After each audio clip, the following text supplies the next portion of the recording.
IT လို့ပြောလိုက်တာနဲ့တဏီကုံအလုပ်လုပ်နေတာဗျတကယ်တော့24/7စဉ်းစားနေရတာဖြစ်ပါတယ်ကျွန်တော်တို့ developer တွေက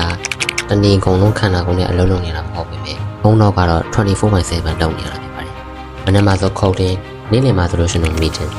ညဘက်မှာတော့ဒီဘက်ကိုကိုယ့်အနေနဲ့ဘယ်လို fix လုပ်မယ်ဆိုပြီးတော့စဉ်းစားနေတတ်ကြတာဖြစ်ပါတယ် AI ဆိုတာပေါ်လာပြီးတဲ့နောက်ပိုင်း IT ဆိုတာမလေးလာလို့မရတဲ့ခေတ်ကိုတော့ကျွန်တော်တို့ဖြစ်နေပါပြီအခုကြည့်နေတဲ့မိတ်ဆွေတို့အနေနဲ့လည်းတိုးတက်နေတဲ့ခေတ်မှာ IT နဲ့ပတ်သက်တဲ့ tools တွေကိုအနည်းနဲ့အကျဉ်းတော့မသိဘူးဆိုလို့ရှိရင်ကျင်းတွေပေါက်ခင်းနောက်ချကြံခဲ့မှာဖြစ်ပါတယ်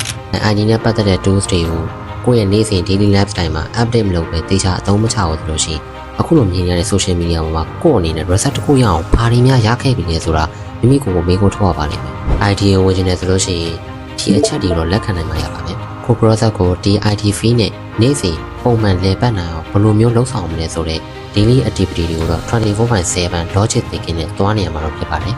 ဆိုတော့မိတ်ဆွေ2026တော့ရောက်နေပါပြီဆွေဝေးနေမှာလားရှေ့ဆက်မှာလား